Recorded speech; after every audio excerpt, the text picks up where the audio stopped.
बहुत समय पहले एक छोटे से गांव के पास एक हरा भरा जंगल था। इस जंगल के बीचों बीच एक विशाल आम का पेड़ खड़ा था, लेकिन यह कोई साधारण पेड़ नहीं था। यह जादुई पेड़ था। लोग कहते थे कि अगर कोई सच्चे दिल से इच्छा मांगे तो यह पेड़ उसकी हर मुराद पूरी करता था। गांव में एक छोटी लड़की रहती थी जिसका नाम रिया था। रिया बहुत समझदार और दयालु थी, लेकिन उसका परिवार बहुत गरीब था।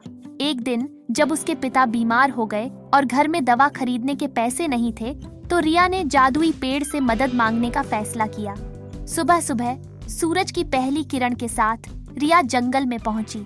उसने पेड़ के पास खड़े होकर धीरे से कहा, ओ जादुई पेड़, मेरी मदद करो। मेरे पिता बीमार हैं और मेरे पास उनकी दवा के लिए पैसे नहीं हैं।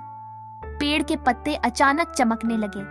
पेड़ ने अपनी भारी गूंजती आवाज में कहा, मैं तुम्हारी मदद करूंगा रिया, लेकिन तुम्हें पहले मेरी परीक्षा पास करनी होगी।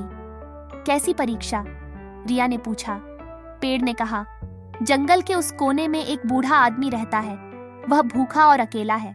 अगर तुम उसकी मदद कर सको तो तुम्हारी इच्छा पूरी हो जाएगी। रिया बिना देर किए उस बूढ़े आदमी को खोजने निकल पड़ी। वह झाड़ियों और पेड़ों के बीच से होती हुई आखिरकार उस आदमी के पास पहुंची। वह सच में भूखा और कमजोर था। रिया ने अपनी झोली में से रोटी निकाली जो उसकी माँ ने उसे दी थी, और वह रोटी बूढ़े आदमी को खिला दी।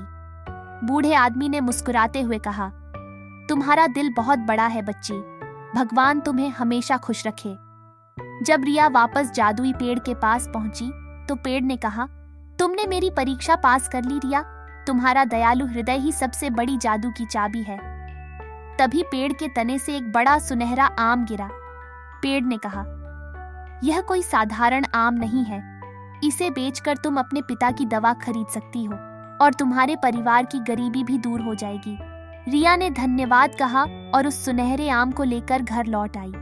उसने आम को बाजार में बेचा और इतने पैसे मिले कि वह अपने पिता की दवा खरीद सकी। इसके अलावा वह अपने परिवार के लिए नया घर भी बनवा सकी। गांव के लोग रिया की दयालुता की कहानी सुनकर बहुत खुश हुए, और जादुई आम का पेड़, वह अपनी जगह पर खड़ा रहा, हमेशा दयालु और सच्चे दिल वाले लोगों की मदद के लिए तैयार। समाप्त।